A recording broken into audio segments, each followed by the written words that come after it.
In the late 19th century, as European powers carved up Africa in a race for empire, Italy set its sights on the Horn of Africa and found its foothold in Eritrea. What followed was decades of colonization, cultural imposition, and resistance. From the establishment of Asmara as a symbol of fascist ambition to the daily lives of Eritreans under foreign rule, the legacy of Italian colonialism in Eritrea is complex, marked by both infrastructure and inequality, modernization and exploitation. In today's video, we uncover the rise and impact of Italian colonial rule in Eritrea, a chapter of history too often overlooked, yet still deeply felt. The late 19th century was a period of profound transformation for Europe, as the continent's major powers embarked on an aggressive scramble for overseas territories. This era, often referred to as the New Imperialism, saw European nations driven by a complex web of motivations that would forever alter the global political landscape. For Italy, the youngest among the European powers, the quest for colonial expansion represented both a strategic necessity and a national imperative, as the unification of Italy in 1870 had created a new nation-state.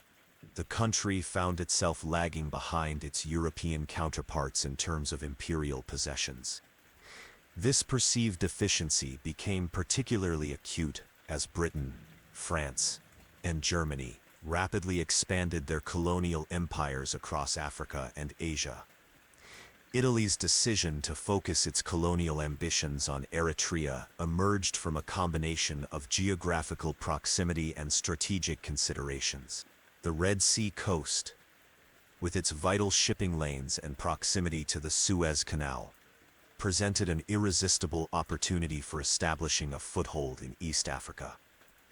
Eritrea's location at the southern entrance of the Red Sea made it strategically crucial for controlling maritime trade routes between Europe and Asia.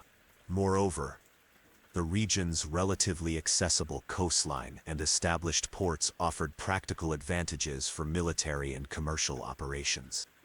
The initial stages of Italian involvement in Eritrea began with cautious diplomatic overtures and exploratory missions in the early 1880s. These preliminary contacts were followed by the establishment of formal protectorate agreements with local rulers, most notably the Treaty of Wikala, signed in 1889. This agreement, while ostensibly recognizing Ethiopian sovereignty, effectively granted Italy control over Eritrean territories. The Italian government, under Prime Minister Francesco Crispi, viewed these arrangements as essential stepping stones toward creating a substantial colonial presence in Africa. Economic interests played a significant role in shaping Italy's colonial policy toward Eritrea. Italian business interests, particularly those centered around shipping and trade, recognized the potential benefits of controlling Red Sea ports. The possibility of accessing new markets for Italian goods, combined with opportunities for agricultural development and resource extraction, created powerful incentives for colonial expansion. Additionally, the Italian government saw colonization as a means to address domestic economic challenges, including unemployment and social unrest, by providing new opportunities for migration and investment abroad. The geopolitical context of the time further complicated Italy's colonial ambitions. The competition among European powers for African territories meant that Italy had to act quickly to secure its claims before other nations could intervene.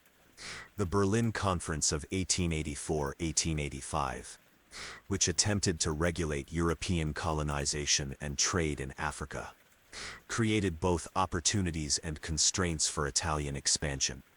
While the conference's principles theoretically opened up new territories for acquisition, they also imposed certain limitations on how these acquisitions could be made, forcing Italy to pursue more subtle forms of influence and control. Military considerations also influenced Italy's approach to colonization. The establishment of a naval base in the Red Sea would enhance Italy's strategic position in the Mediterranean and provide support for its growing navy. Furthermore, the presence of other European powers in neighboring regions, particularly British-controlled Sudan to the west and French Somaliland to the southeast, created a sense of urgency in securing a contiguous territory that could serve as a buffer zone and a springboard for future expansion.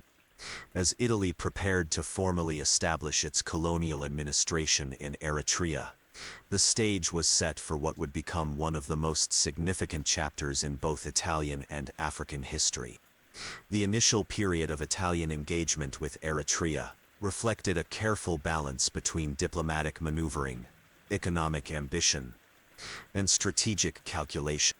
However, this calculated approach would soon encounter the complex realities of governing a diverse and historically rich territory, setting the stage for decades of interaction between Italian colonial administrators and the peoples of Eritrea. The formal establishment of Italian colonial administration in Eritrea marked a decisive shift from diplomatic negotiations to direct governance. Beginning with the creation of the first colonial institutions in 1890. At the heart of this administrative framework stood the Governorate General, headquartered in Massawa, which served as the primary instrument of Italian control. The governor, appointed directly by the Italian government, wielded extensive executive powers and operated with minimal oversight from Rome. This centralized authority structure was deliberately designed to maintain strict control over both colonial officials and local populations, reflecting the Italian government's determination to prevent any challenges to its newly acquired territory. The organizational hierarchy beneath the governor consisted of various administrative divisions, each tasked with specific aspects of colonial governance. Provincial commissioners oversaw different regions of Eritrea, implementing policies and maintaining order through a combination of Italian administrators and local collaborators.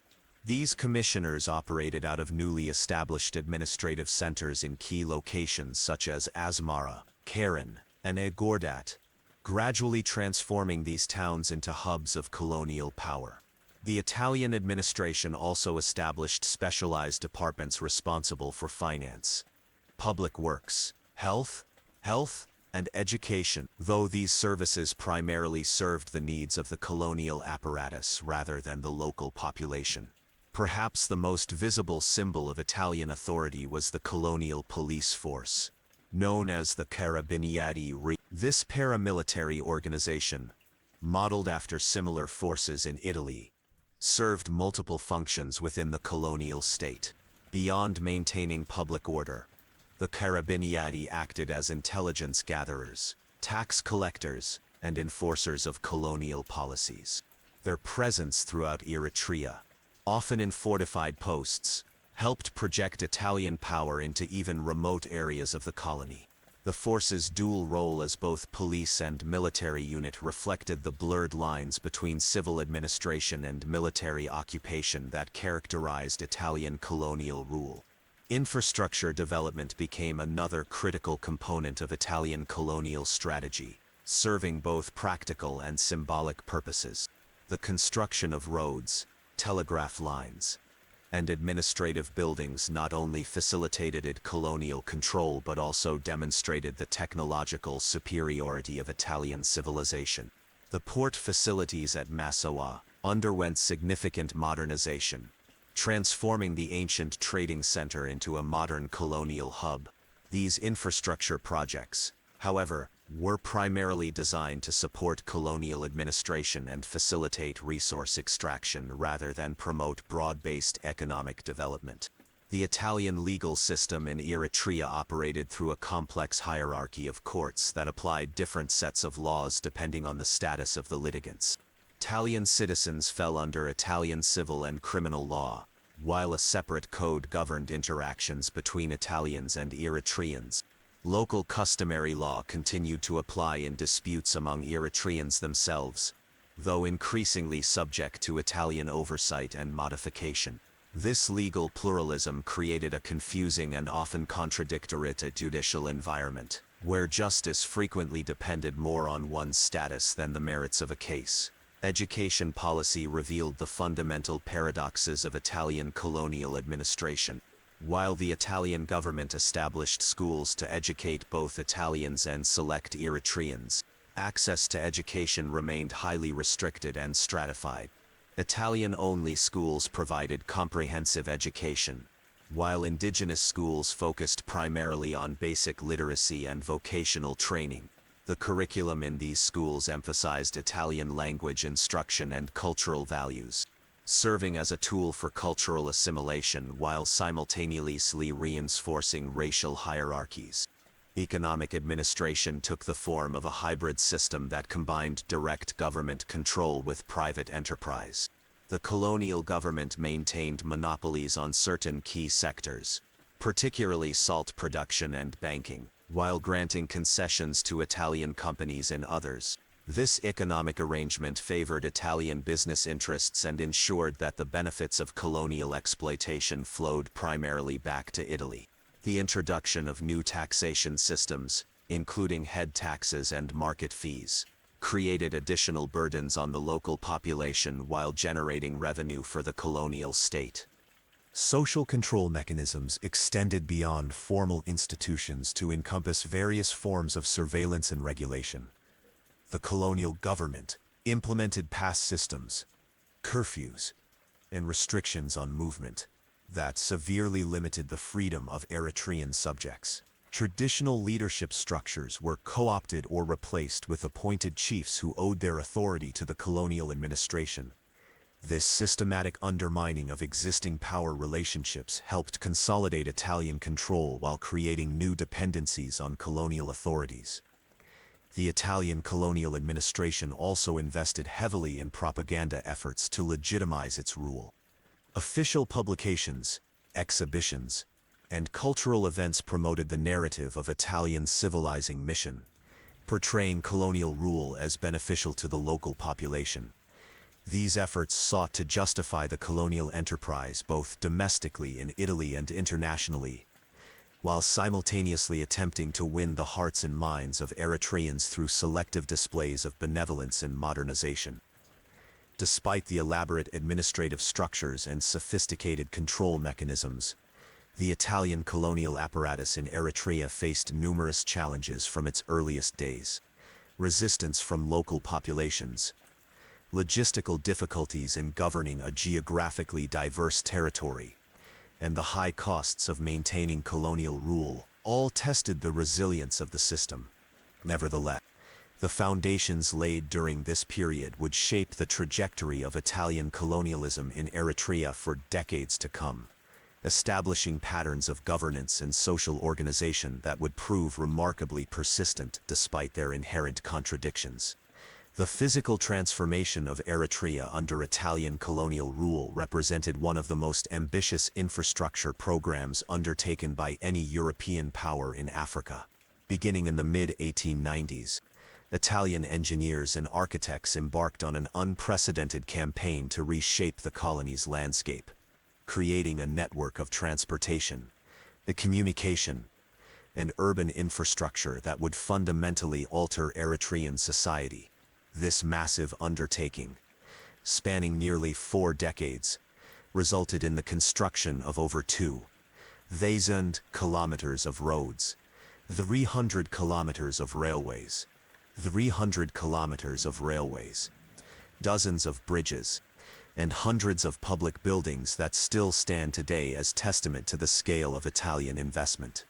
The crown jewel of Italian engineering achievement in Eritrea was undoubtedly the Asmara-Massawa Railway, completed in 1911 after 12 years of grueling construction. This narrow-gauge line, stretching 118 kilometers through some of the most challenging terrain in Africa, required the construction of 65 bridges and numerous tunnels, including the famous Korna Tunnel that pierced through solid rock. The railway's completion transformed Asmara from a small mountain town into the colony's administrative capital, facilitating the rapid growth of what would become one of Africa's most remarkable cities. The technical sophistication of the railway's design, featuring gradients of up to 4%, demonstrated the lengths to which Italian engineers went to overcome natural obstacles in pursuit of their colonial vision. Urban planning in Asmara exemplified the Italian commitment to creating a model colonial city. Beginning in the early 1900s, Italian architects implemented a master plan that divided the city into distinct zones based on function and social status. The central Piazza Roma, now Independence Square, became the focal point of the new urban layout, surrounded by imposing government buildings, banks, and commercial establishments. Radiating outward from this core, wide boulevards lined with palm trees connected residential neighborhoods, industrial areas, and public facilities. The architectural style evolved over time, moving from neoclassical designs in the early period to the striking Art Deco and modernist buildings of the 1930s that earned Asmara recognition as a UNESCO World Heritage Site in 2017. Port development received equal attention, with Massawa undergoing a complete transformation between 1890 and 1910. The ancient harbor was dredged and expanded to accommodate modern shipping vessels, while new quays, warehouses, and customs facilities were constructed to handle increased trade volumes. The port's capacity grew exponentially, reaching a peak of over 500,000 tons of cargo annually by the 1930s. This infrastructure supported not only colonial trade, but also served as a crucial link in Italy's broader imperial ambitions in East Africa, connecting Eritrea with Ethiopia during the brief period of Italian occupation, 1936-1941. Water supply systems represented another critical area of infrastructure development. The Italian administration invested heavily in constructing aqueducts, reservoirs, and distribution networks to bring clean water to urban centers and agricultural settlements.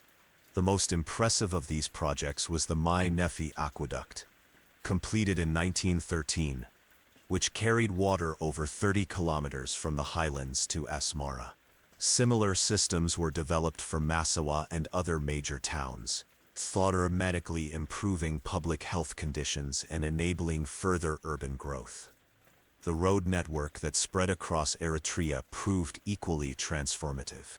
By 1935, over 2,000 kilometers of paved roads connected major towns and agricultural areas, facilitating the movement of goods, people, and military forces.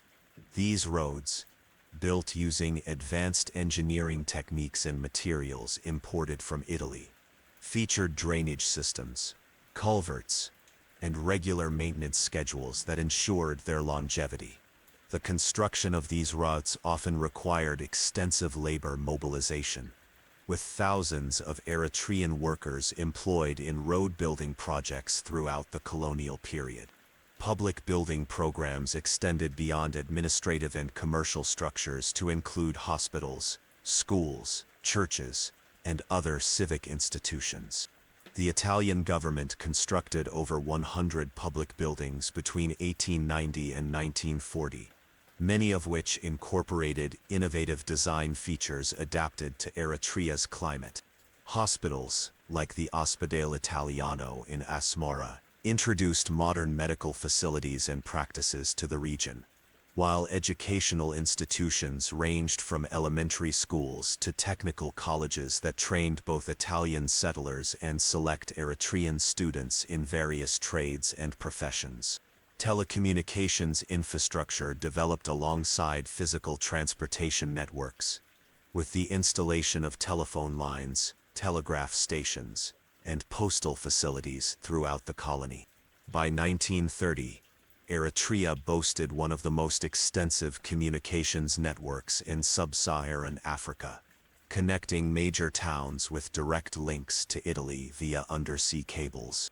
This infrastructure played a crucial role in maintaining administrative control and facilitating economic activities, while also serving military purposes during times of conflict. Agricultural infrastructure received special attention, particularly after 1935 when Mussolini's regime intensified its efforts to make Eritrea self-sufficient in food production. Large-scale irrigation projects, terracing initiatives, and experimental farms were established across the colony, aiming to transform traditional farming practices and increase productivity.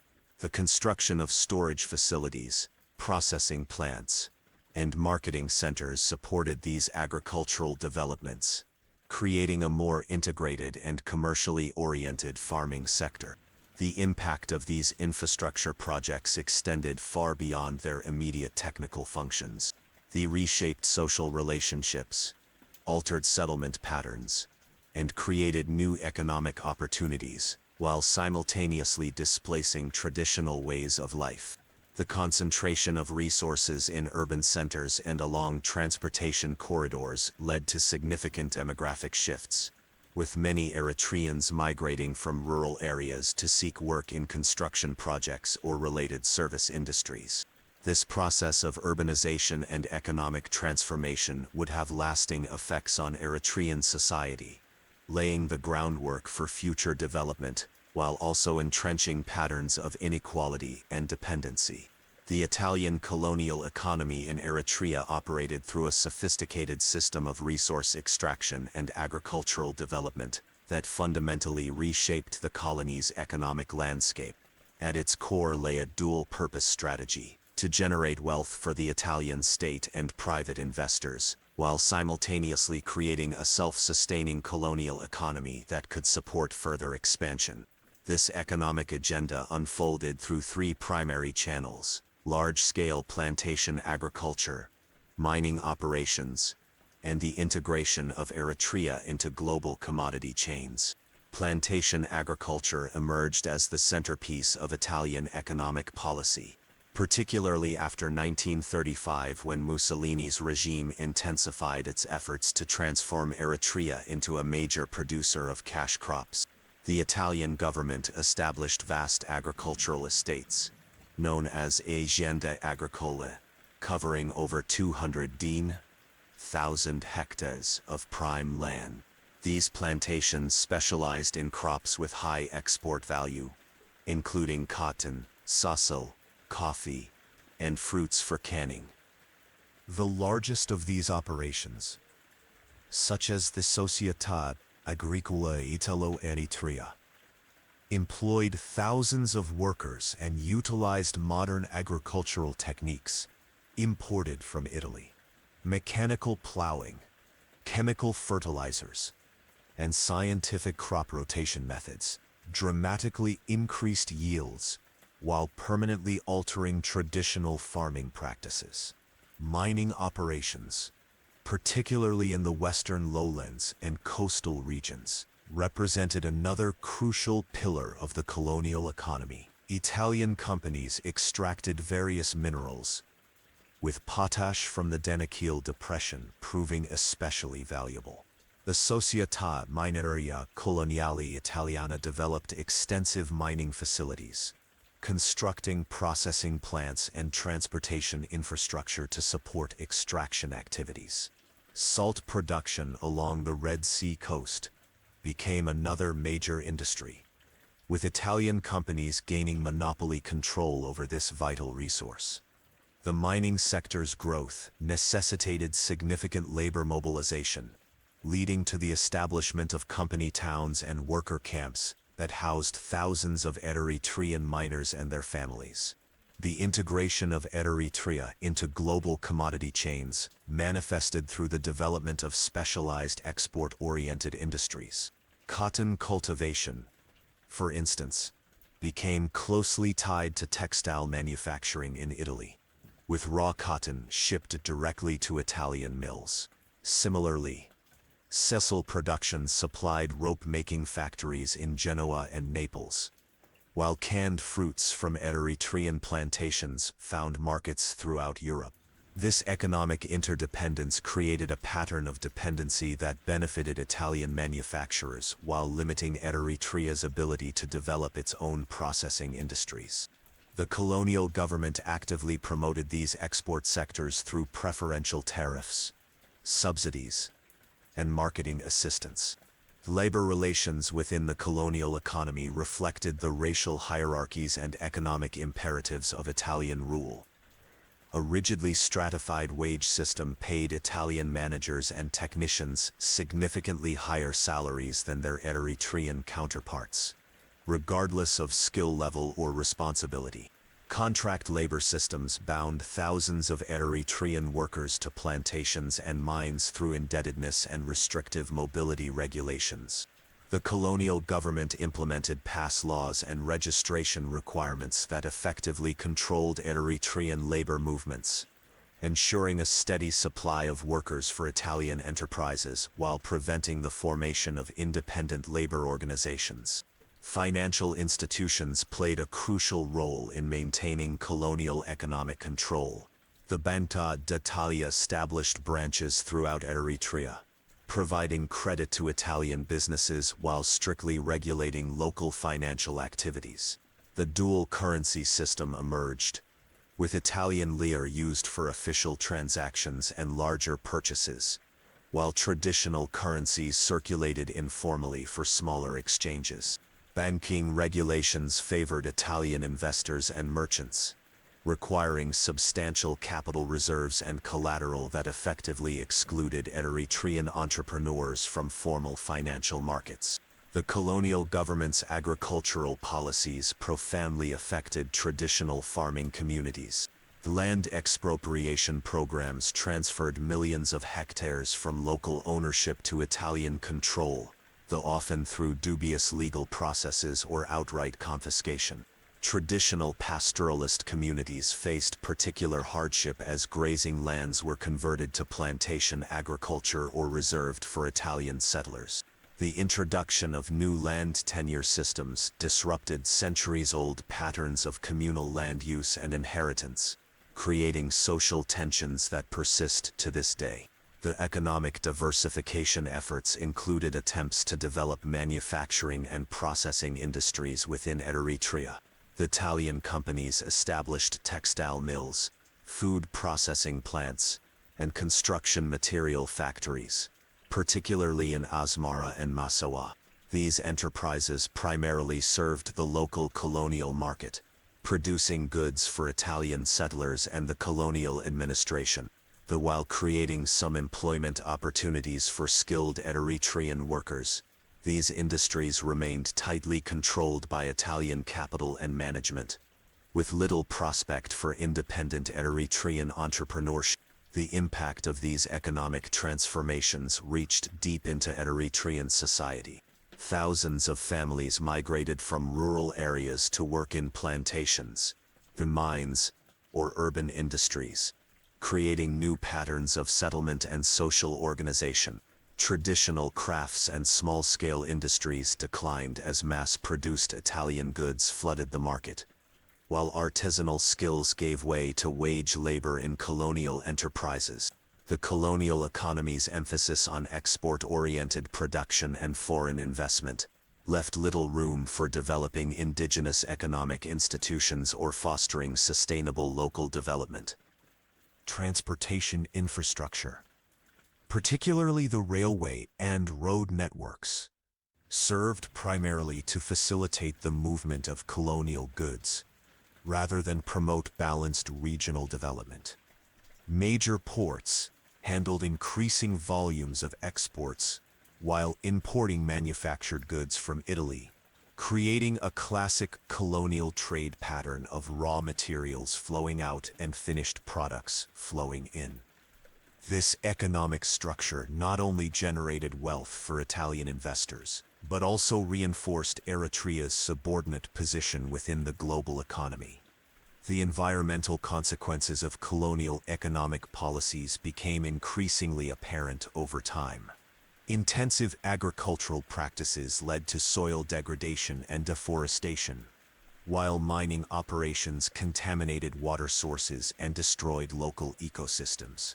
The displacement of traditional pastoralist communities contributed to overgrazing in remaining common lands, exacerbating environmental degradation. These ecological impacts, combined with the social and economic disruptions caused by colonial policies, created long-term challenges that would complicate Eritrea's post-colonial development path. The social dynamics of Italian colonial society in Eritrea evolved into a complex tapestry of interaction, resistance, and adaptation between Italian settlers and the indigenous population. By the 1935, the Italian community in Eritrea had grown to approximately 70,000 individuals, comprising administrators, military personnel, merchants, artisans, and agricultural workers. This diverse settler population established distinct social strata that mirrored yet distorted the class structures of metropolitan Italy, creating unique patterns of interaction with the roughly 500,000 Eritrean inhabitants. The Italian settlement patterns reflected both strategic considerations and social preferences. This time, in urban centers like Asmara, the Italian residents occupied well-defined neighborhoods characterized by modern apartments, villas, and social clubs. These areas, often referred to as Città Italiana, featured amenities familiar to European lifestyles, including cafes, cinemas, and sports facilities. The spatial segregation extended beyond mere residential patterns to encompass entire zones of social interaction. This designated areas for commerce, recreation, and worship that reinforced racial boundaries. This social hierarchies within the colonial context operated through intricate mechanisms of privilege and exclusion. The Italian citizenship laws established clear distinctions between subjects and citizens. This full rights reserved exclusively for Italians. This legal framework supported a system of racial discrimination that permeated every aspect of daily life. Public facilities, restaurants, and transportation services maintained separate accommodations for Italians and Eritreans. While employment opportunities were strictly segregated by race and nationality. Even within the Italian community itself, social divisions persisted based on region of origin, profession, and length of residence in the colony. Cultural exchanges between Italians and Eritreans occurred primarily through economic necessity rather than genuine social interaction. Markets and workplaces. A pragmatic bilingualism developed, with many Eritreans acquiring functional Italian language skills, while Italians learned basic phrases in Tigrinya and Arabic. This linguistic exchange, however, rarely translated into deeper cultural understanding or mutual respect. Instead, it often served to reinforce existing power dynamics. Italian supervisors issuing commands and Eritrean workers responding accordingly. Religious institutions played a complex role in shaping social relations during the colonial period. The Catholic Church, acting as an arm of colonial authority, established numerous missions throughout Eritrea. These religious outposts served multiple functions, converting local populations, providing rudimentary education, then maintaining social control. While some missionaries genuinely sought to improve living conditions and promote cross-cultural understanding, their efforts often conflicted with traditional Islamic and Orthodox Christian practices prevalent in Eritrean society. The resulting tensions occasionally erupted into open conflict, particularly in predominantly Muslim areas where conversion efforts met strong resistance. Interracial relationships presented perhaps the most controversial aspect of colonial social dynamics. Despite strict prohibitions against marriage between Italians and Eritreans, informal relationships flourished, resulting in a significant population of mixed-race children. The colonial administration responded by establishing special askeri units in the colonial army where mixed-race individuals could serve. effectively creating a third social category between colonizer and colonized. These children, often referred to as Madamato, occupied an ambiguous position in colonial society. Neither fully accepted by Italian society nor completely integrated into Eritrean communities. Traditional Eritrean social structures faced both erosion and adaptation under colonial pressure. Local leadership systems were systematically undermined through the appointment of colonial-approved chiefs and the imposition of Italian administrative divisions that disregarded historical tribal boundaries. Many traditional leaders found themselves forced to collaborate with colonial authorities to maintain any semblance of influence, while others resisted through more subtle means. This dynamic created deep divisions within Eritrean society, as some communities embraced collaboration while others maintained steadfast opposition. Festivals and public celebrations became important sites of cultural negotiation and dispute. Italian holidays and national commemorations were celebrated with military parades, speeches, and public ceremonies designed to demonstrate colonial superiority. Yet these events also provided opportunities for Eritreans to observe and selectively adopt elements of Italian culture. Similarly, traditional Eritrean festivals continued to be observed, though often with modifications to avoid direct confrontation with colonial authorities. This cultural dance of adaptation and resistance created a unique colonial culture that blended elements from both societies while maintaining clear boundaries of power and privilege. Education systems reflected and reinforced these social hierarchies. Italian schools provided comprehensive education to settler children, preparing them for positions of authority within the colonial administration or return to Italy. For Eritrean students, education focused primarily on basic literacy, numeracy, and vocational training that would produce a compliant workforce for colonial enterprises. The few Eritreans who managed to access higher levels of education often found themselves caught between two worlds, equipped with skills and knowledge that challenged traditional roles yet insufficient to breach the barriers of colonial privilege. Labor relations served as another crucial arena of social interaction. Italian employers demanded deference and obedience from Eritrean workers, enforcing strict workplace hierarchies through a combination of economic necessity and colonial authority. Yet within these rigid structures, spaces for negotiation and resistance emerged. Skilled Eritrean workers, particularly in trades and technical fields, developed significant bargaining power that allowed them to challenge certain aspects of colonial domination. This dynamic created complex relationships where economic dependence coexisted with subtle forms of resistance and accommodation. The social legacy of Italian colonialism in Eritrea proved remarkably persistent, shaping patterns of interaction and social organization long after formal colonial rule ended.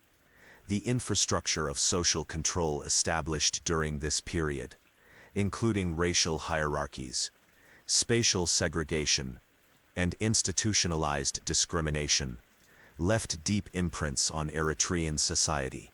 At the same time, the processes of cultural exchange and adaptation generated new social forms and identities that continue to influence contemporary Eritrean culture and society.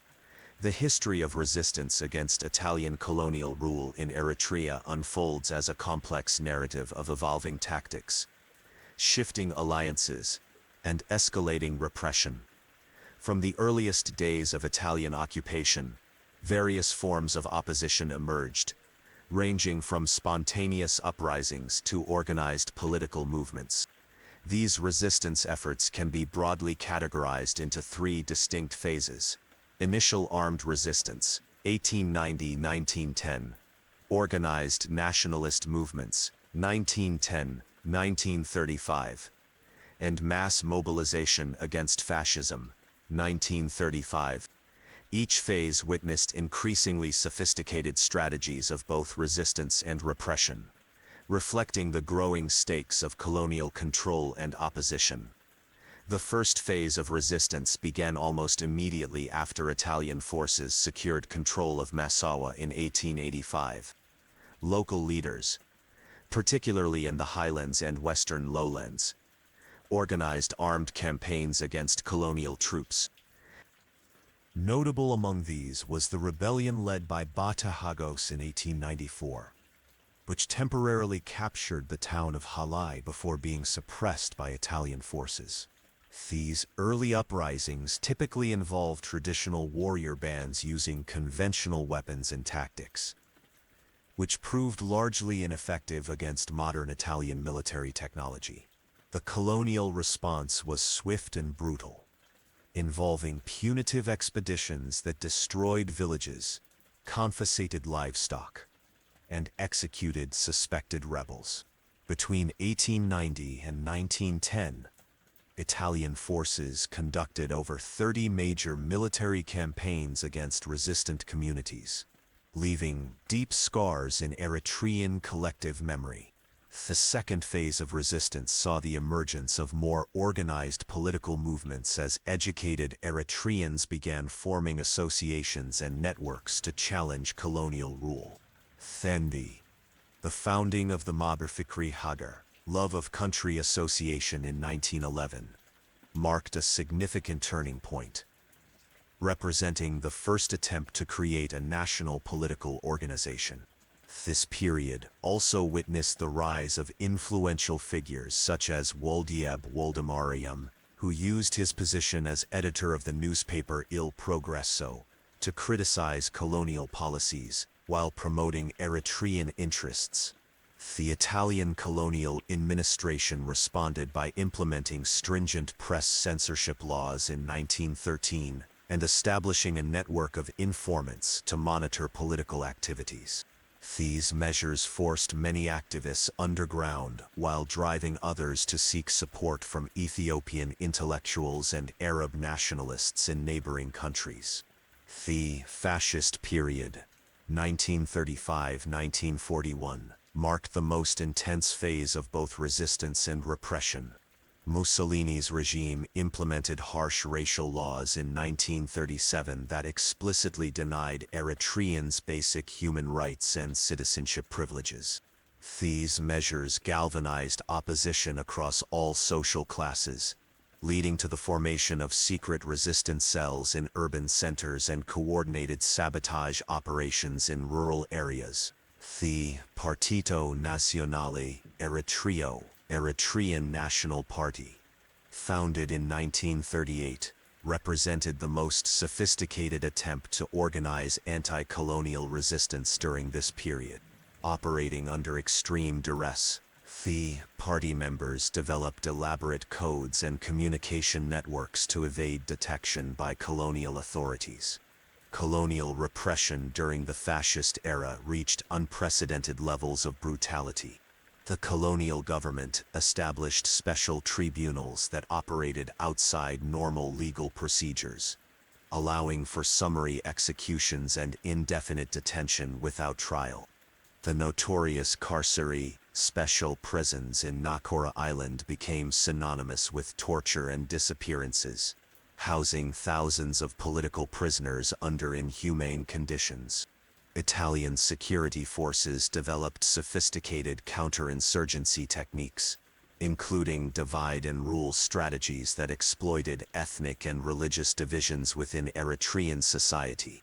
Informant networks expanded dramatically, with rewards offered for information leading to the arrest of resistance members. Armed resistance during this period took on new forms, with guerrilla tactics replacing conventional warfare. Small bands of fighters, often operating in the rugged highlands, conducted hit-and-run attacks against colonial installations and supply lines. The most successful of these operations targeted isolated garrisons and communication facilities, demonstrating the vulnerability of colonial infrastructure despite its apparent strength. However, the colonial response was equally adaptive, with Italian forces employing aerial bombardment and scorched earth policies to deny rebels access to supplies and support from local communities. Cultural resistance emerged as a parallel front in the struggle against colonial rule. Traditional artists, poets, and musicians began incorporating coded messages of resistance into their works, using metaphors and allegories to circumvent censorship. Religious institutions, particularly the Orthodox Church, played a crucial role in preserving national identity and covertly supporting resistance activities. Monasteries became safe havens for political refugees and repositories of banned literature, while religious festivals provided opportunities for clandestine meetings and coordination. The international dimension of resistance became increasingly important during the fascist period. Eritrean activists established contacts with anti-fascist movements in Europe, particularly in France and Britain, seeking support for their cause. These connections proved vital during World War II, when British forces invaded Eritrea in 1941. The Italian colonial administration's collapse created a power vacuum that resistance groups attempted to fill, leading to complex negotiations over Eritrea's future between various local factions and external powers. Throughout these decades of struggle, the relationship between resistance and repression evolved in a continuous cycle of escalation. Each successful act of defiance prompted harsher colonial responses, which in turn inspired more determined opposition. This dynamic created a situation where both sides became increasingly radicalized, making compromise increasingly difficult. The cumulative effect of these struggles left deep scars on Eritrean society, while simultaneously forging a strong sense of national identity and purpose that would prove crucial in subsequent decades. The legacy of this period of resistance and repression extended far beyond the end of Italian colonial rule. The networks and strategies developed during these years formed the foundation for future political movements, while the trauma of colonial violence shaped generations of Eritrean consciousness. More importantly, the experience of organized resistance against a powerful colonial state instilled a belief in the possibility of liberation through collective action, a lesson that would prove invaluable in Eritrea's eventual struggle for independence. The outbreak of the Second Italo-Ethiopian War in 1935 marked a dramatic escalation in Italy's colonial ambitions and fundamentally transformed Eritrea's role within the broader Italian empire.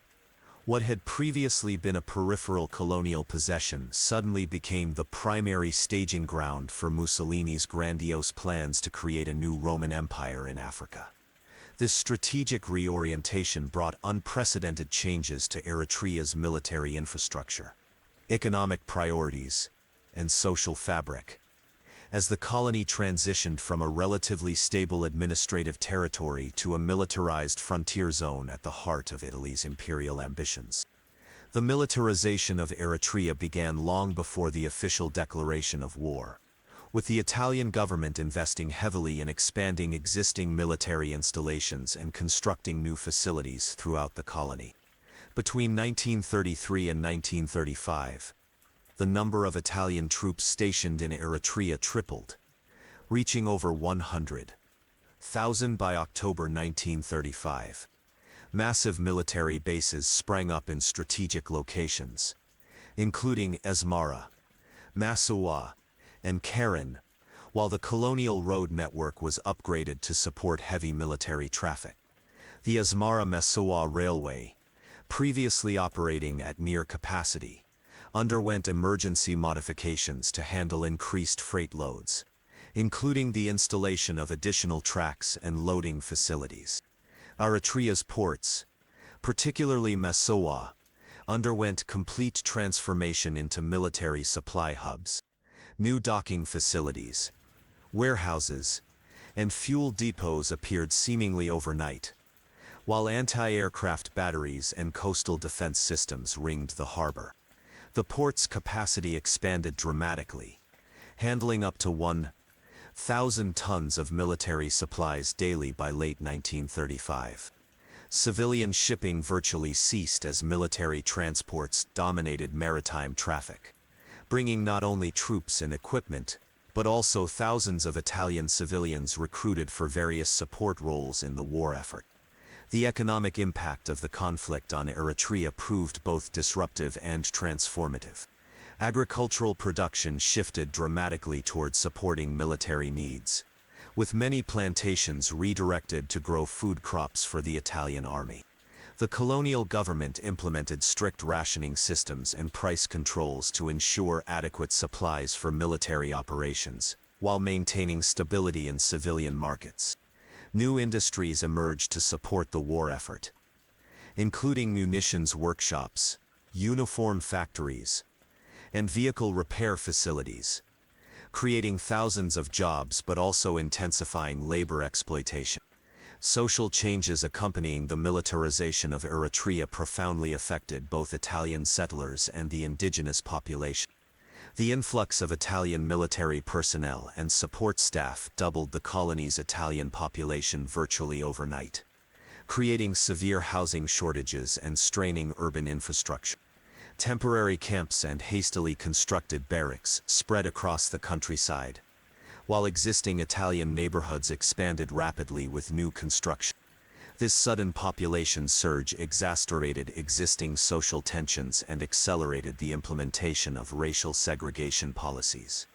For Eritreans, the war brought both new opportunities and increased oppression. The colonial administration mobilized tens of thousands of Eritrean laborers for military construction projects, while thousands more were conscripted into the Askari Corps, colonial troops serving under Italian command. These soldiers, though officially part of the Italian army, faced discriminatory treatment in pay, promotions, and living conditions. The war also created new avenues for collaboration and resistance, as some Eritrean leaders sought advantage through cooperation with Italian forces, while others worked secretly to undermine the military effort. The psychological impact of the war on Eritrean society proved equally significant.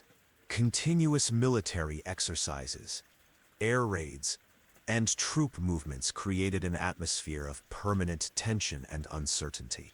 The presence of modern military technology, including tanks, aircraft, and chemical weapons, demonstrated the overwhelming power of the colonial state, while simultaneously inspiring both fear and resentment. Rumors of atrocities committed by Italian forces in Ethiopia spread quickly through Eritrea, hardening anti-colonial sentiment among many segments of the population. Strategic considerations drove much of the infrastructure development during this period. The colonial government constructed numerous airfields across Eritrea, transforming the colony into a crucial node in Italy's aerial warfare capabilities. Advanced communication systems, including radio networks and telephone lines, linked military headquarters with field units and supply depots. The expansion of medical facilities and military hospitals prepared for the inevitable casualties of war, while new supply routes and storage facilities ensured sustained logistical support for advancing Italian forces. The war's impact extended beyond military and economic spheres to affect cultural and political life in Eritrea. Propaganda efforts intensified dramatically, with the colonial government organizing mass rallies, publishing patriotic materials, and broadcasting radio programs designed to rally support for the war effort. Italian schools modified their curricula to emphasize themes of imperial destiny and martial valor, while youth organizations engaged in quasi-military training exercises. For Eritreans, these developments created a suffocating atmosphere of ideological coercion, though many found ways to resist or subvert official propaganda through subtle acts of defiance. Environmental consequences of the military buildup became increasingly apparent as the war progressed. Deforestation accelerated to provide timber for construction projects and firewood for military camps, While agricultural expansion into marginal lands reduced biodiversity and increased soil erosion, the concentration of large numbers of troops and support personnel placed unprecedented strain on local water resources, leading to conflicts over access and usage rights. These environmental impacts would prove long-lasting, affecting land use patterns and resource management practices for generations to come. The culmination of military preparations came in October 1935, when Italian forces launched their invasion of Ethiopia from multiple bases in Eritrea. The colony's strategic importance became immediately apparent as Italian commanders coordinated complex logistical operations and directed military campaigns from their headquarters in Asmara. The initial success of Italian forces owed much to the infrastructure and support systems developed in Eritrea, demonstrating the effectiveness of colonial investments in war preparation.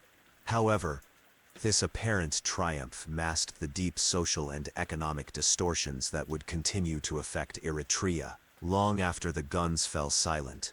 The outbreak of World War II in 1939 marked the beginning of the end for Italian colonial rule in Eritrea, as the global conflict exposed the vulnerabilities of Mussolini's African empire and triggered a series of events that would ultimately dismantle Italian dominance in the region. The war's impact on Eritrea unfolded in three distinct phases: initial isolation and defensive preparations, 1939-1940, British invasion and occupation, 1941, and the subsequent period of Allied administration, 1941-1952. Each phase brought profound changes to Eritrea's political landscape, social structure, and economic foundations, as the colony transitioned from Italian control to temporary British military administration and finally to a complex period of international deliberation over its future status. When Italy entered the war on June 10, 1940, Eritrea's strategic position immediately became both an asset and a liability. The colony's advanced infrastructure, particularly its ports and airfields, made it a crucial base for Italian naval and air operations in the Red Sea. However, this same infrastructure also made Eritrea a prime target for Allied forces, seeking to disrupt Axis supply lines and establish control over vital shipping routes. The Italian colonial administration responded by implementing emergency measures that dramatically intensified the militarization begun during the Ethiopian campaign. All available resources were redirected toward defense preparations, while strict rationing systems and wartime regulations further constrained civilian life. The British invasion of Eritrea, launched in January 1941 as part of Operation Compass, demonstrated both the strengths and weaknesses of Italian colonial defenses. Despite possessing superior numbers and occupying well-prepared positions, Italian forces proved unable to withstand the coordinated assault of British, Indian, and African Commonwealth troops. Key battles at Keren, Massawa, and Asmara revealed the brittleness of Italian colonial rule, as local populations often failed to rally in defense of the regime. The fall of Asmara on April 1, 1941, marked a significant turning point, as the colonial capital surrendered to British forces after weeks of intense fighting. The capture of Massawa on April 8 effectively ended Italian control over Eritrea, severing the last major supply line for Axis forces in East Africa, and leaving Italian troops isolated and demoralized. The transition from Italian to British administration unfolded in an atmosphere of chaos and uncertainty. The British Military Administration (BMA), established immediately after the occupation, faced the daunting task of restoring order while dismantling the remnants of Italian colonial infrastructure. This process was complicated by widespread looting, destruction of property, and the collapse of administrative systems that had governed Eritrea for over 5 decades. The BMA moved swiftly to secure key installations, including ports, communication networks, and government buildings, while simultaneously addressing urgent humanitarian needs exacerbated by years of war and colonial exploitation. British policies toward the former Italian colony reflected both strategic considerations and ideological shifts in post-war colonial thinking. Unlike the Italians, who had maintained rigid racial hierarchies and economic monopolies, the British adopted a more pragmatic approach aimed at stabilizing Eritrea while preparing it for eventual self-governance. This shift included measures to integrate Eritrean workers into previously restricted sectors of the economy, dismantle discriminatory laws, and promote limited political participation among local elites. However, these reforms were often implemented unevenly and with significant caveats, reflecting Britain's own colonial interests and the complex geopolitical realities of the post-war world. The departure of Italian settlers and officials created a power vacuum that reshaped Eritrean society in profound ways. Approximately 50,000 Italians left Eritrea during and immediately after the war, abandoning businesses, farms, and homes that had formed the backbone of the colonial economy. While some properties were seized by the British authorities and redistributed to Eritreans or other allied nationals, many assets fell into disrepair or were repurposed for military use.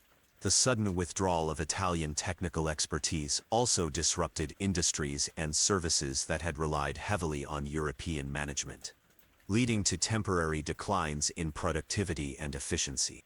Economically, the British period saw both continuity and change in Eritrea's development trajectory.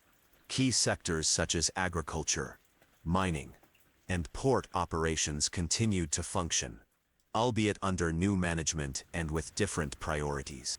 The British invested in repairing and modernizing infrastructure damaged during the war, focusing particularly on restoring the Asmara-Massawa railway and upgrading port facilities to support Allied shipping.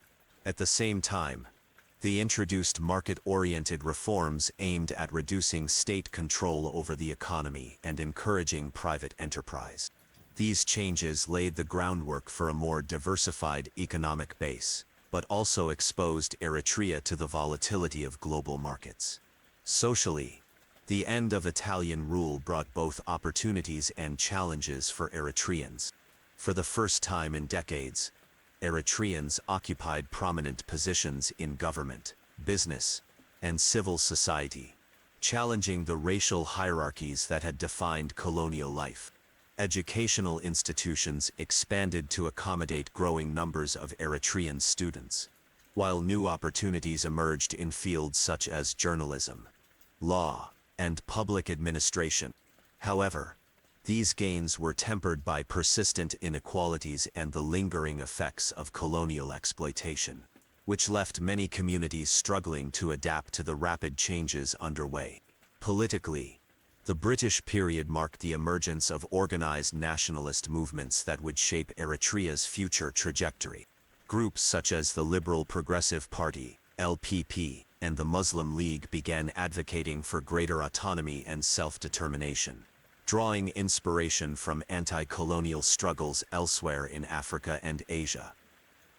These movements benefited from the relative openness of British rule compared to Italian authoritarianism, using newly available platforms to articulate their demands and mobilize support. However, divisions within Eritrean society along ethnic, religious, and regional lines complicated efforts to build a unified national movement, creating tensions that would persist long after independence. The international context further complicated Eritrea's post-war transition.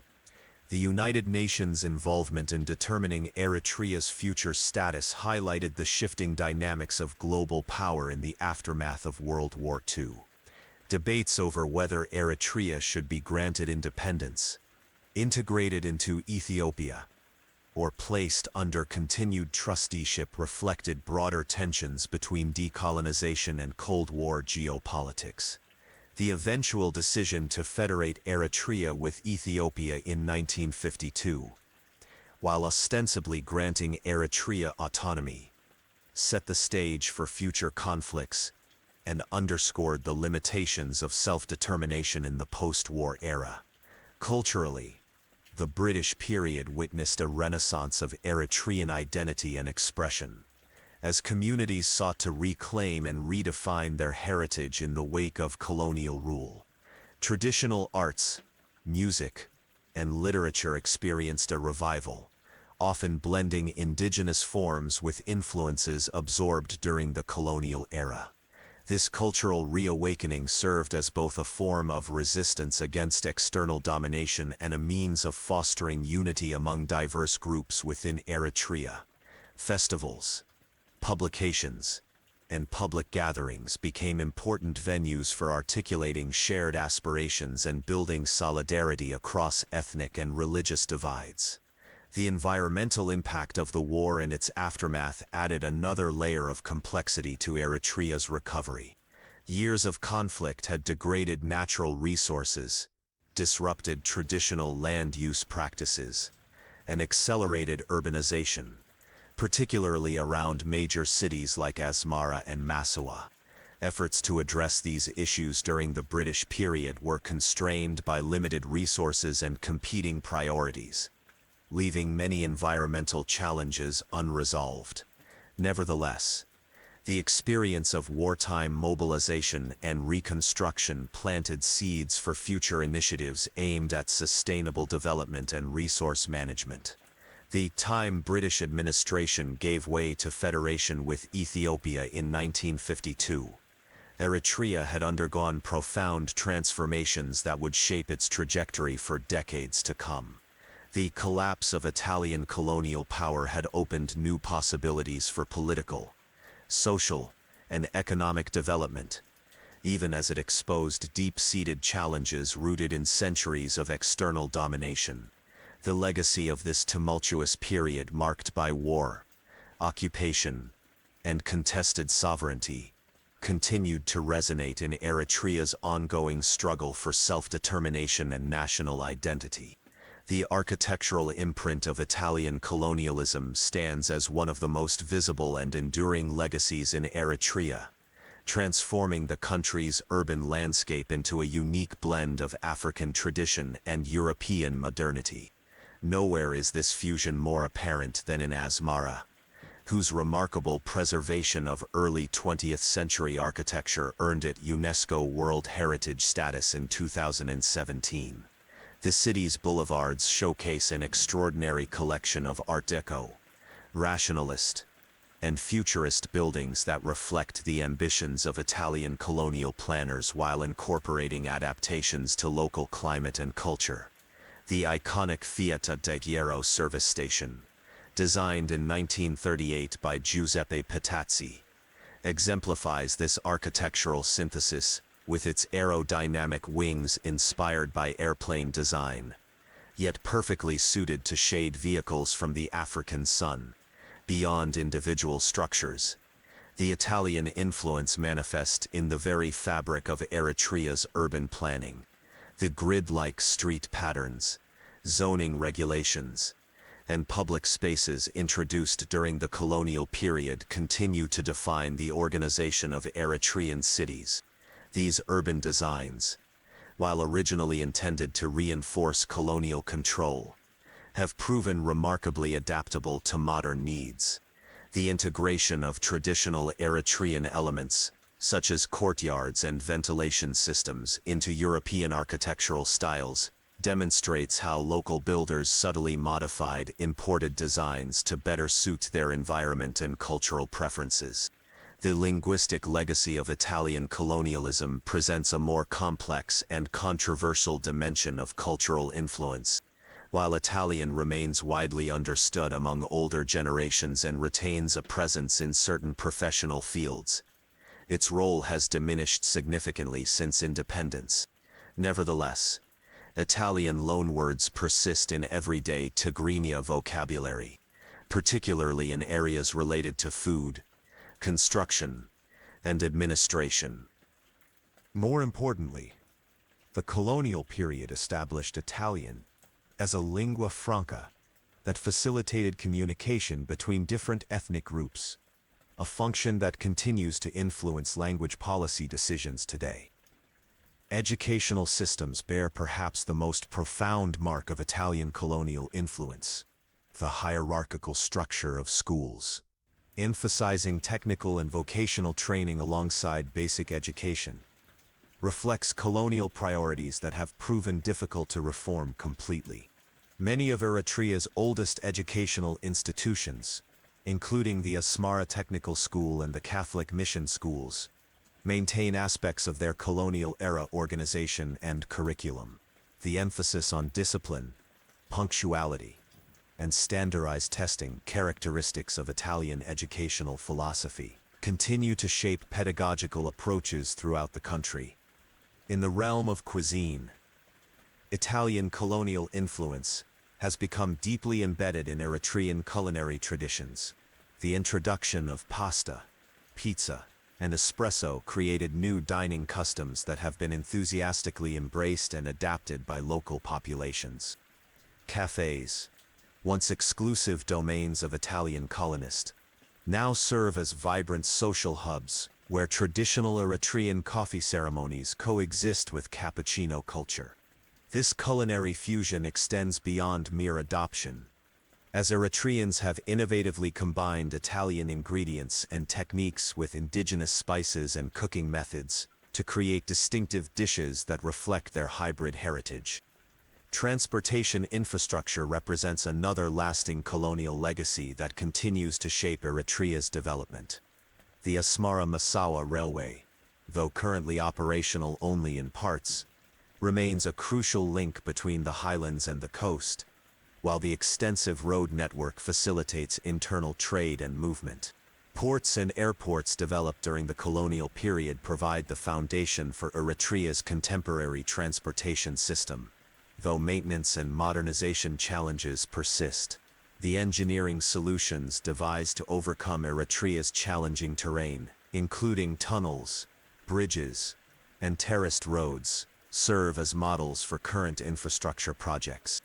Legal and administrative systems demonstrate perhaps the most subtle yet pervasive colonial influence. The bureaucratic framework established by Italian administrators, with its emphasis on documentation, record-keeping, and centralized authority, continues to inform Eritrea's governmental structures. Many legal principles and procedures, though modified to reflect post-independence realities, retain their colonial foundations. This institutional legacy presents both advantages in terms of administrative efficiency and challenges, particularly regarding adapting systems designed for colonial control to meet the needs of an independent nation. Healthcare systems exhibit a similar pattern of colonial inheritance and adaptation. Hospitals and clinics established during the Italian period provided the nucleus for Eritrea's modern medical infrastructure. The emphasis on preventative care, vaccination programs, and maternal health services reflects colonial health policies that have been expanded and improved upon in subsequent decades. Medical terminology and certain clinical practices still show strong Italian influences, though these have been increasingly integrated with traditional healing methods and modern international standards. The artistic and cultural sphere reveals perhaps the most dynamic interaction between colonial legacy and indigenous innovation. Italian influence in visual arts, music, and theater has been absorbed and transformed through distinctly Eritrean lenses. Modern Eritrean artists frequently reference colonial architecture and iconography in their work, using these elements to comment on historical memory and national identity. Similarly, musical genres have evolved to incorporate Italian instruments and harmonies into traditional Eritrean compositions, creating unique hybrid forms that resonate with contemporary audiences. Urban-rural relationships and settlement patterns established during the colonial period continue to influence Eritrea's demographic distribution and economic geography.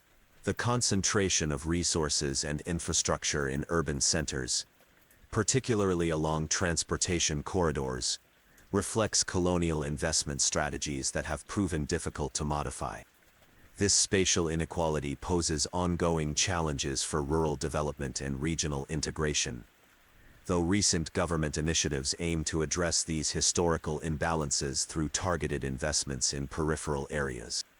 Perhaps most significantly, the colonial experience has profoundly shaped Eritrean identity and national consciousness. The struggle against Italian rule, followed by the brief British administration and subsequent federation with Ethiopia, forged a collective memory that emphasizes resilience, adaptability, and determination. This historical narrative serves as both a source of pride and a reminder of the dangers of external domination, informing contemporary approaches to governance, development, and international relations. The ability to navigate between preserving useful colonial legacies while forging an independent path forward represents one of Eritrea's most remarkable achievements in post-colonial state-building. The Italian colonial experience in Eritrea presents a compelling case study when examined alongside other European colonial ventures in Africa, particularly those of Britain, France, and Belgium. While sharing common characteristics of European imperialism, Italy's approach to colonial rule demonstrated distinct features that reflected both its late entry into the colonial arena and its specific national circumstances. These differences manifested in various dimensions of colonial policy, including administrative structures, economic exploitation, cultural engagement, and responses to local resistance. Administratively, Italian colonial governance exhibited greater centralization and direct control compared to the more decentralized systems employed by Britain and France. Unlike the British preference for indirect rule through local intermediaries or the French policy of assimilation and association, Italian authorities maintained strict oversight from Rome, implementing policies that emphasized Italian supremacy while limiting local autonomy. This rigid hierarchical structure, particularly evident in Eritrea's governorate system, contrasted sharply with British practices in colonies like Nigeria, where regional diversity was accommodated through multiple administrative units. Economic strategies revealed equally significant distinctions. While all colonial powers pursued resource extraction and market creation, Italian economic policies in Eritrea focused intensely on infrastructure development and agricultural transformation as means to rapidly establish a profitable colonial economy. The massive investment in transportation networks and plantation agriculture exceeded comparable efforts by other powers in similar-sized territories. For instance, the Asmara-Massawa Railway represented a level of infrastructural commitment unmatched by British or French projects in equivalent colonial contexts, reflecting Italy's need to quickly demonstrate the viability of its colonial venture. Cultural policies demonstrated perhaps the starkest contrasts among colonial powers. French colonial ideology emphasized cultural assimilation and the spread of French civilization, while British administrators generally maintained greater distance from local cultures. Italian colonialism in Eritrea charted a middle course, promoting Italian language and culture, while simultaneously attempting to preserve certain aspects of local traditions that could support colonial objectives. This approach differed notably from Belgian practices in Congo, where cultural suppression reached extreme levels, and from Portuguese policies in Angola and Mozambique, which encouraged more extensive cultural mixing. Responses to local resistance and rebellions varied significantly among colonial powers, with Italian methods in Eritrea demonstrating particular brutality during the fascist period, while British forces often employed divide-and-rule tactics to manage resistance, and French authorities sometimes negotiated compromises with local leaders. Italian colonial forces under Mussolini's regime implemented systematic repression that included mass executions, forced resettlement, and the establishment of concentration camps. The scale and intensity of these measures exceeded even the harsh tactics employed by other powers during periods of crisis. Settlement patterns and demographic changes also distinguished Italian colonialism. Unlike the large-scale white settler communities established by Britain in Kenya and Rhodesia, or by France in Algeria, Italian settlement in Eritrea remained relatively limited and primarily urban-based.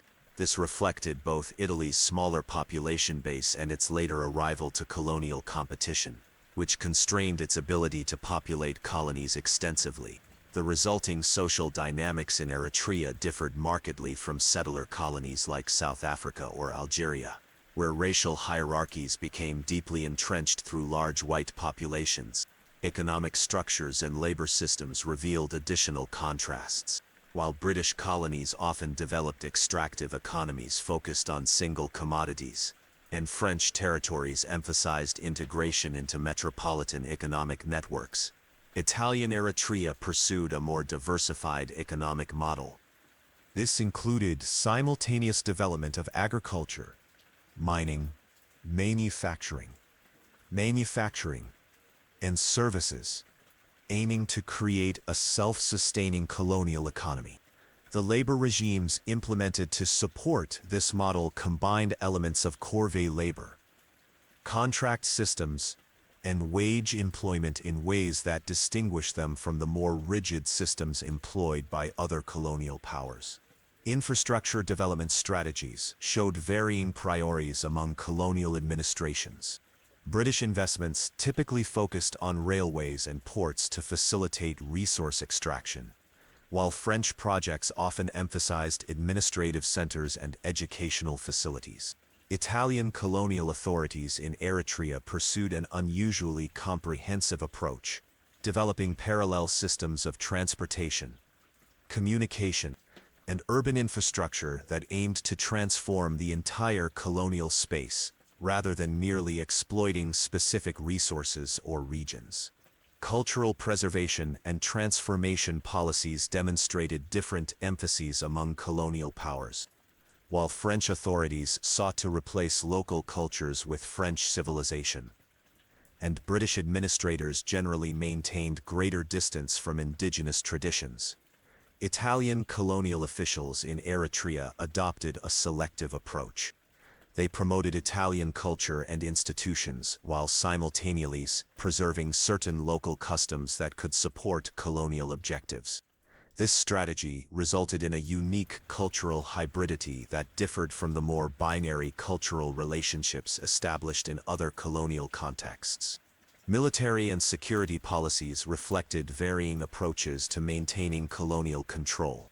British forces typically maintained small professional armies supplemented by local auxiliaries, while French colonial military structures emphasized close integration with metropolitan forces.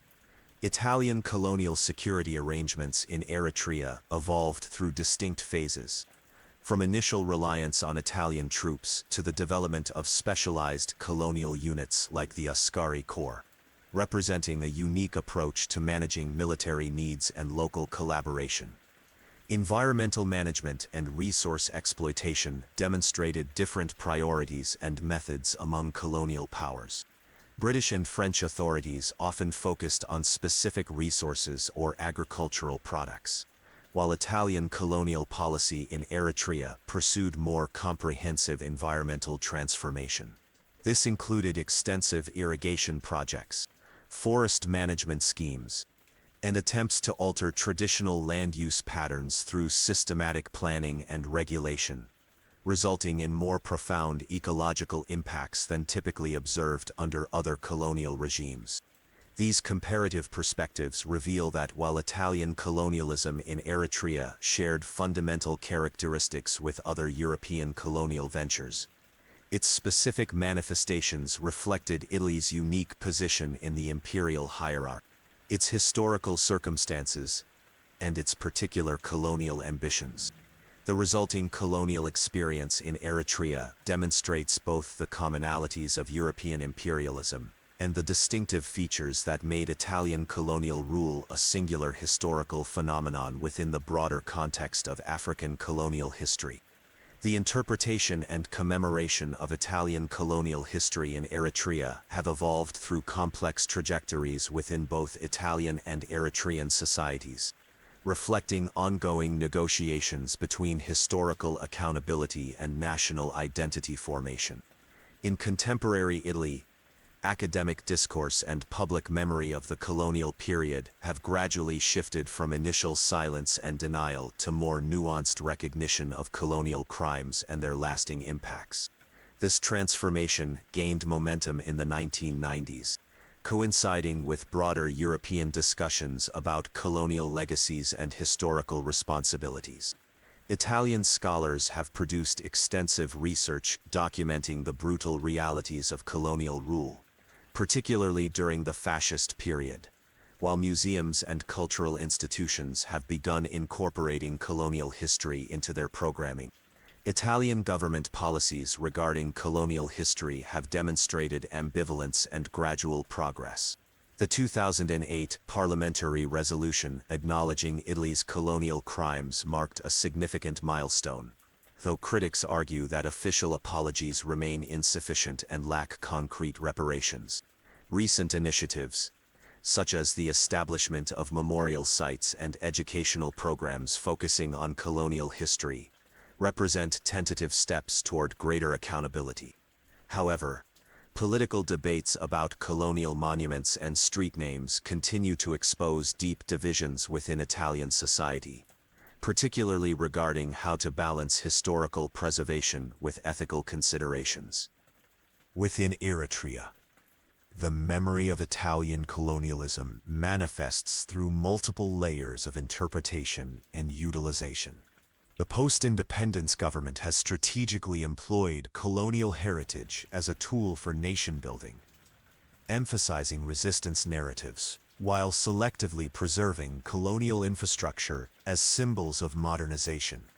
Asmara's UNESCO designation, while celebrating architectural heritage, also serves as a platform for discussing colonial experiences and their contemporary relevance. Local historians and cultural activists play crucial roles in documenting oral histories and personal testimonies that complement official narratives, providing more comprehensive understandings of colonial impacts. Public discourse in Eritrea about the colonial past demonstrates remarkable complexity, while official rhetoric often focuses on resistance and victimization. Everyday interactions with colonial legacies, through architecture, language, and cultural practices reveal more ambiguous relationships. Younger generations engage with colonial history through social media and cultural production, creating new forms of historical reflection that challenge traditional narratives.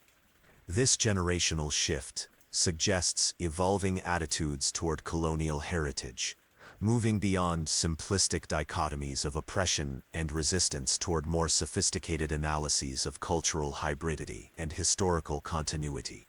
International perspectives on Italian colonialism in Eritrea have similarly evolved, influenced by global discussions about colonialism, slavery, and historical justice.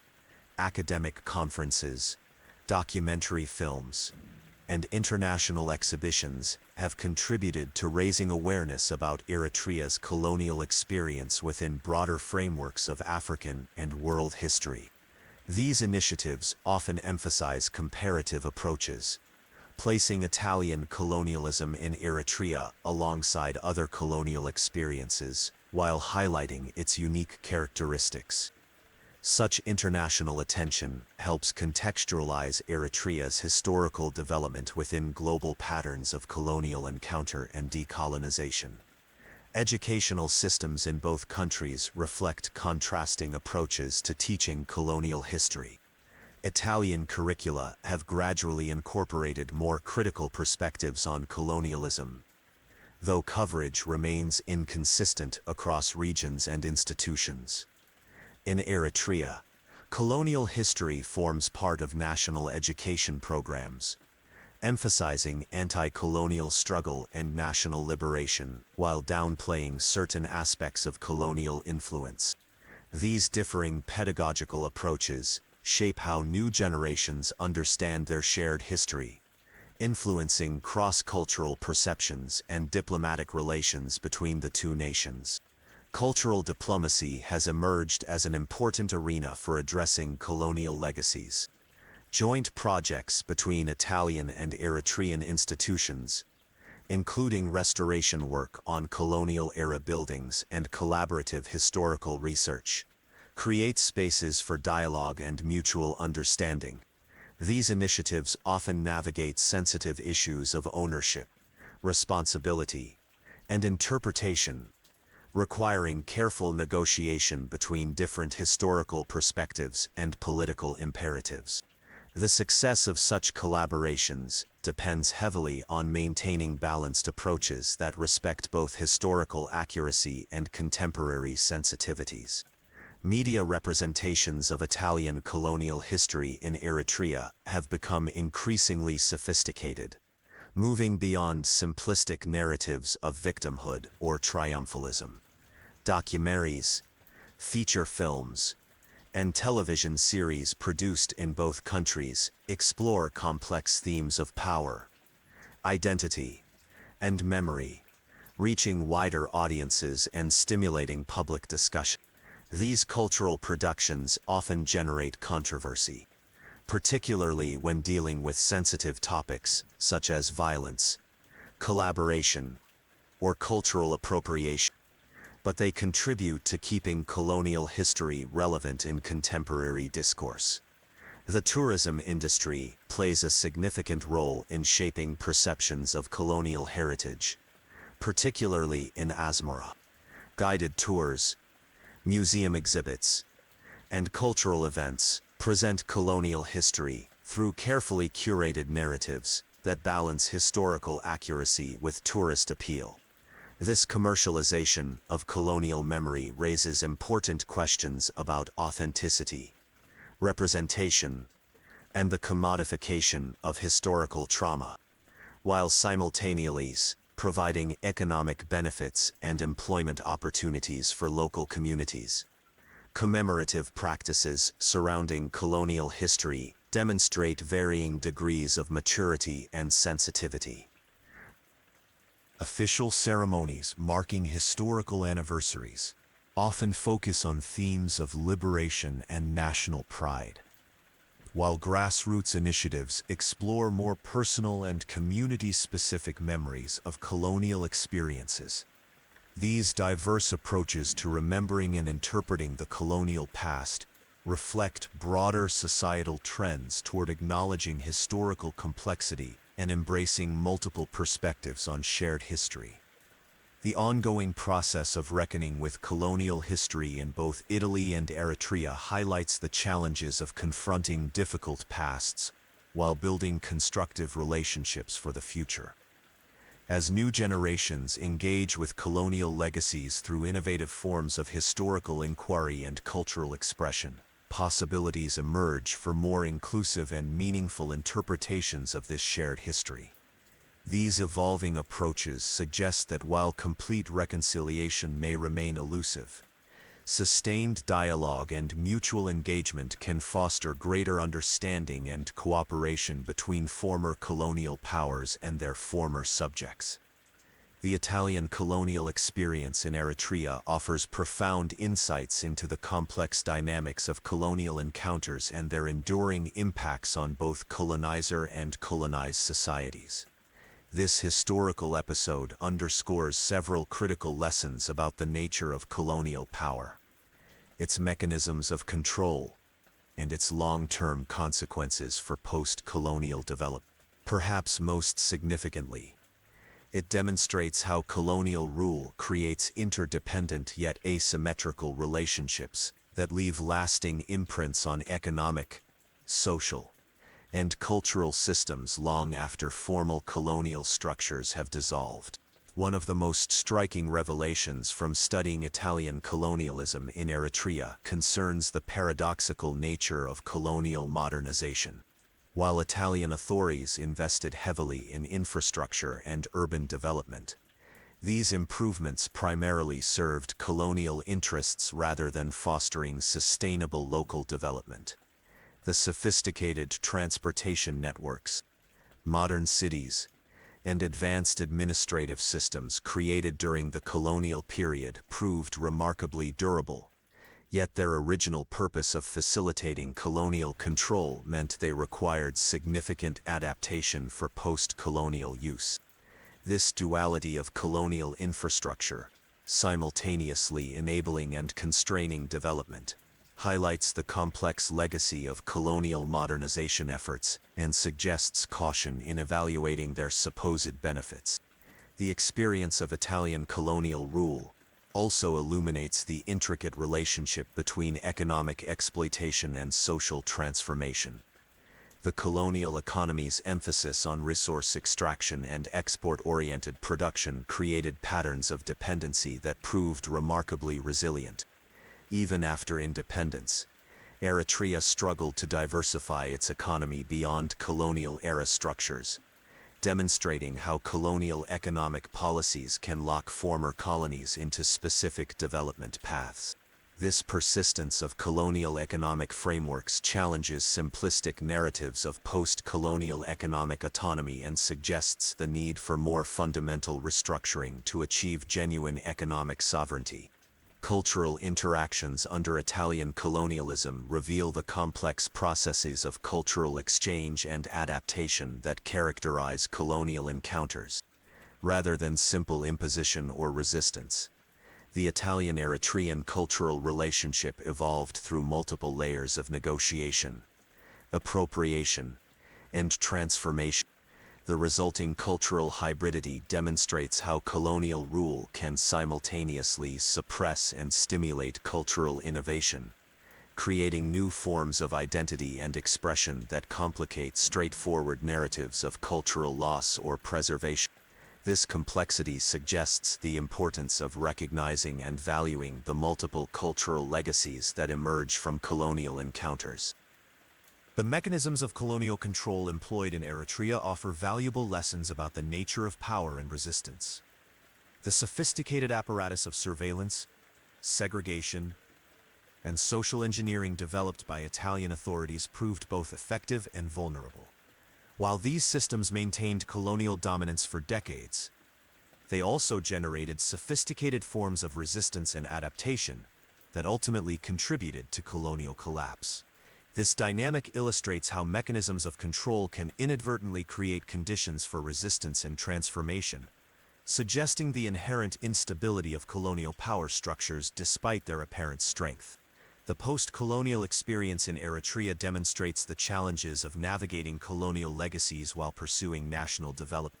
The country's efforts to utilize colonial infrastructure, institutions, and cultural elements while forging an independent path highlight the complex balancing act required in post-colonial state building. Successes in areas such as urban planning and education demonstrate the possibility of adapting colonial legacies for contemporary purposes, while challenges in economic diversification and social equity reveal the depth of colonial impacts on developmental trajectories. The study of Italian colonialism in Eritrea also contributes to broader theoretical understandings of colonialism and its aftermath. It challenges simplistic models of colonial impact by demonstrating how colonial rule can simultaneously produce modernization and underdevelopment, create new opportunities while reinforcing inequalities, and stimulate cultural innovation while suppressing traditional practices. These contradictions suggest the need for more nuanced approaches to analyzing colonial legacies and their implications for contemporary development. Looking forward, the Eritrean experience offers important guidance for other post-colonial societies grappling with similar historical legacies. It suggests the importance of critically evaluating colonial institutions and practices rather than automatically preserving or rejecting them, based on their potential to serve contemporary development goals. The successful adaptation of colonial infrastructure and cultural elements in Eritrea demonstrates the possibility of selective engagement with colonial legacies while maintaining national sovereignty and identity. Furthermore, the evolution of historical memory and interpretation surrounding Italian colonialism in Eritrea provides valuable lessons about confronting difficult pasts. the gradual process of acknowledging colonial crimes, preserving colonial heritage, and integrating colonial history into national narratives demonstrates the importance of sustained dialogue and mutual engagement in addressing historical injustices. This experience suggests that historical reconciliation requires not just formal apologies or compensation, but ongoing efforts to understand and integrate colonial experiences into contemporary identities and relationships.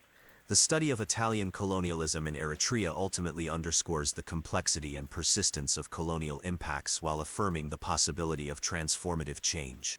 It demonstrates how former colonies can navigate their colonial legacies to build independent futures while engaging constructively with former colonial powers. This historical experience serves as both a cautionary tale about the enduring power of colonial structures and an inspiring example of how societies can adapt and transcend their colonial pasts to forge new paths forward.